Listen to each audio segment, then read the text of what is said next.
and we smelled the gobs baking and the bread baking, and it was great.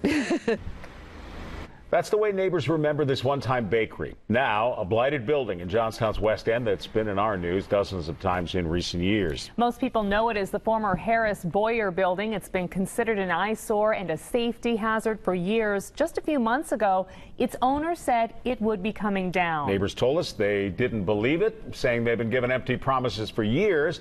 Although today, now, the owner's attorney making a new promise, and Maria Miller has more on this. Maria?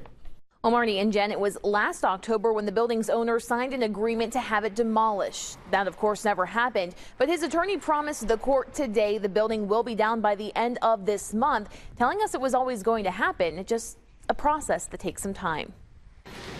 John Hrivnak was in court Monday for the 16th time, fighting a pending lawsuit against the city for codes violations dating back to 2011. It takes time to put into place all of the steps that are necessary before you can achieve the goal, which is demolition. Hrivnak owns the former Harris Boyer building in the city's West End, a building neighbors and city officials admit has been falling apart for years. It's just run down. I've seen rats. Of course, we're concerned that the hazard and the eyesore and the dysfunctional structure be demolished for the benefit of everybody. On Monday, Hrivnak's attorney assured the court the building has already been cleared of asbestos and will be coming down by the end of the month. I'll believe it when I see it.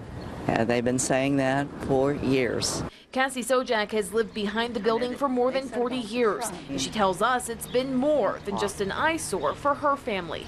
The house next door was my mother's, and when we tried to sell it when she was in a nursing home, we couldn't get the price because everyone said this is an eyesore. They wouldn't live here. It's finally been put into writing that we have a completion date of July 28th, 2014. That's when the building has to be down, and that's what the court agreed to here today. So by July 28th, we can expect this building to be down or just started?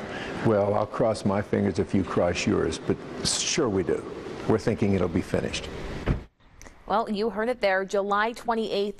If that doesn't happen, the judge said he's not going to be patient with Hrivnak much longer. But for now, demolition is on schedule. Hrivnak paying for most of it himself, we're told, by letting the construction company do the work and scrap the metals inside. Reporting live, Maria Miller, 6 News.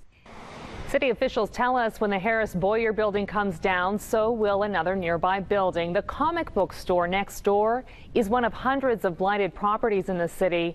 Officials told us last year they couldn't find the owners of the comic book store. In particular, was said to have left the country for the Dominican Republic. It turns out that man was Dr. William Acosta, who was recently brought back to Cambria County to be indicted on federal charges of tax fraud.